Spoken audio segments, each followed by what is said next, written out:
This was my very best friend. That's this one. That one was also my very best friend. Workers were carrying some iron tracks, which crushed him. Over the years of building some 1,000 kilometers of the Tingduang Highway and Railroad's Golmud section, an average one worker died for every kilometer built. Zhang Xianlin says his best friend died on New Year's Eve, and gifts sent to the workers became offerings to the dead. People sent apples, melon seeds, cigarettes. After work, nobody ate them. Not only I, but all the workers did not eat the several hundred caddies of apples, the cigarettes. All was burnt as offering. Zhang says every time he returns to the Guangzhou tunnel, which they were building then, he'd think about his pals. They were only 18, 19 years old then. The most regrettable thing is that during their time on Earth, they never had a chance of becoming a whole person. They never even married. This is the military medal for building the Guangzhou Tunnel. Zhang Xianlin was awarded a medal for building a railroad, but he says what makes him happiest is that the half-built Tingduang Railway will finally reach Lhasa. A railroad is a nation's pulse. Shouldn't we Chinese be happy over a railroad's challenges?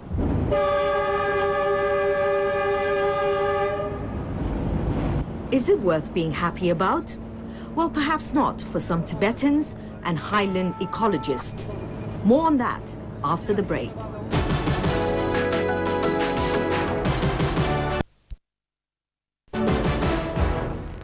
Welcome back to the Pearl Report. Qinghai and Tibet contain rich natural resources, but because they're located at the western tip of China, transportation is inconvenient. In terms of economic development, Tibet ranks last and Qinghai second last in the nation. Now that the central government has decided to build a railroad directly to Lhasa, some people hope it will mean better times for the impoverished Tingduang highlanders. But others worry that easier access will destroy this isolated, peaceful land. This is Tingduang Plateau's Hoho City. In the Mongolian language, it means pretty maiden. You can find rare species of animals here: Asiatic wild asses, yaks, and Tibetan antelopes.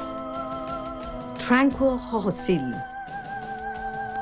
Soon, the Tingduang Plateau here will be swarming with 100,000 workers. A railroad will span this land. 那几天不是有人在那个开测嘛？那地方可能要修座桥，这边有一条河嘛。那动物怎么办？动物肯定有影响呗。 Su Rongsong, aged 27, is getting a master's degree at the Beijing Broadcasting Institute. He's taking a sabbatical to work at the Tingduang Plateau Environmental Protection Station. 这个水能喝吗？这个水冬天可以，现在不行了。为什么？现在这水有点化了，下面那个臭的上来了，就有点臭。但是我们有那滤水器可以过滤一下。 Su Rongsong says living on the plateau in the past year, he often saw wild animals passing by. He's worried such scenes will vanish once the railway is completed. 这一块区域刚好是那个。 This place is where Tibetan antelopes must pass before birthing season. If something frightens them, who knows, it might affect the Tibetan antelopes giving birth. Su Rongsong also says vegetation dug up during the building of the Tingduang Highway in the 1950s have never grown back. He believes the railway will further damage the ecology. Human footsteps have reached so many places. Humans have basically conquered nature. I think it's vital to leave some relatively pristine land. Originally, Tibet could have been such a place. To minimize ecological damage from railroad construction, authorities plan to replant any vegetation dug up in the course of construction. They also plan to build overpasses for animals to freely walk through, and the construction waste will have to be transported downhill for disposal. The authorities say they want an environmentally friendly and comfortable train service to Tibet. But Su Rongsong sees it another way. The aim of building this railway is to link Lhasa with the Chinese hinterland, but I think many people head to Lhasa, to Tibet, to savor its mystique, and part of the mystique is the difficulty of getting there. But on Fenghua Mountain on the Qingjiang Plateau is a man who's waited 25 years to realize his lifelong dream, to see the completion of the Qingzhuang Railway and ride the train to Tibet. He's the station master of the Railway Bureau's Fenghua research base, Sun Jianmin. Note down the weather conditions. If it's fine, we write fine. For the past 25 years, Sun has been checking the planned route for the railway tracks to note down the impact of frozen earth. And the tracks have still to be laid after 25 years. There were plans back in the 1970s to build the railway to Tibet. More than 1,000 workers had been sent to Fenghua Mountain, but the work was shelved. All of them left. Only Sun stayed on the remote mountain.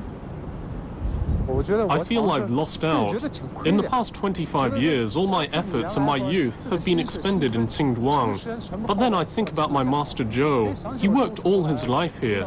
Even after he retired, he continued putting in his effort. His spirit and character have influenced me a lot.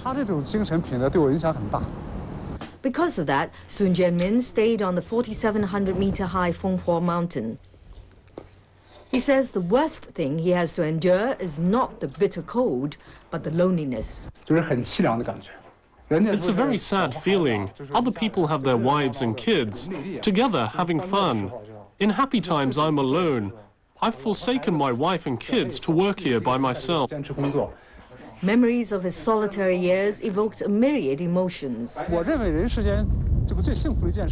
I feel the most fortunate thing in a person's life is to be together with his family.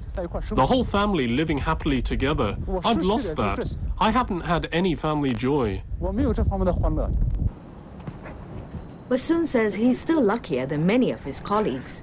At least, he has the chance of seeing the railway completed, unlike his predecessor, who died with regrets. Before he left, he wrote a last note saying in my lifetime I didn't see the completion of the Qingzhuang Railroad. Even after I die, I want to see the Qingzhuang Railway pass through here. His remains are interred in the mountain opposite us. He says his main wish now is to ride the train to Tibet. After the Qingzhuang Railroad is finished, I will take my wife and kids to have fun in Lhasa. I'll tell them my fate is closely tied to the railroad. For several decades, all my efforts have been expended on Qingzhuang.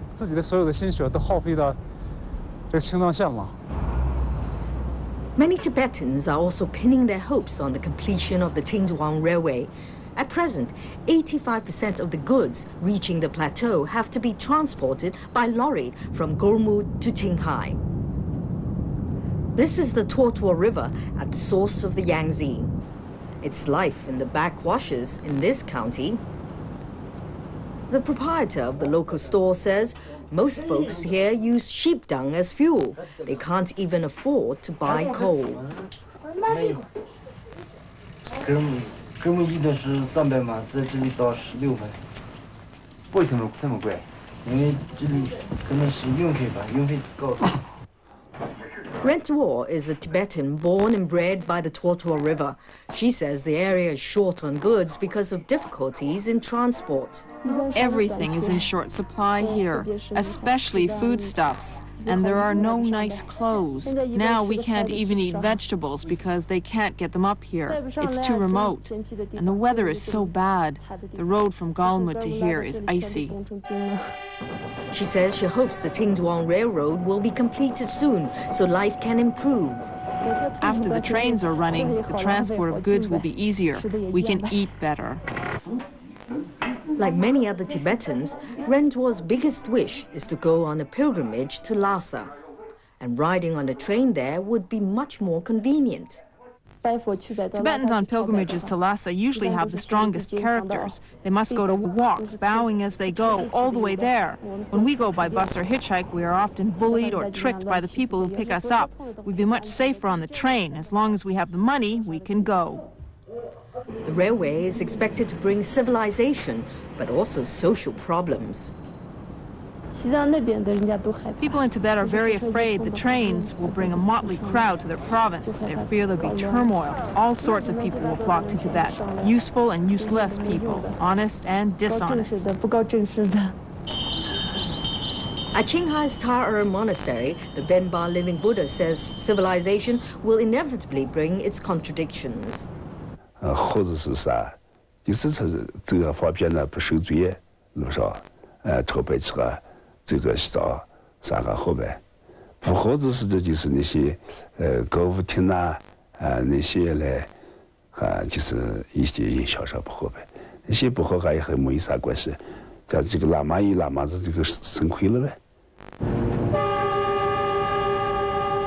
The living Buddha says while the railroad will bring both brighter and darker aspects of life, it will also bring progress. And the Qingzhuang Highlands need to move forward. In about 2 months' time, work will formally begin on the Qingzhuang Railroad, which is due to be completed in 6 years' time. Then we can board the train in Qinghai's Golmud city and be in Lhasa in half a day. Right now, the same journey takes 2 days by bus. Still, railroads and motor highways crisscross only a small part of this vast nation. In coming weeks on the Pearl Report, we'll see how a tribe of national minorities in the process of building a new road is living out a modern version of the story of the fool who moved mountains. And we'll follow the footsteps of oil explorers deep into the largest desert in Xinjiang.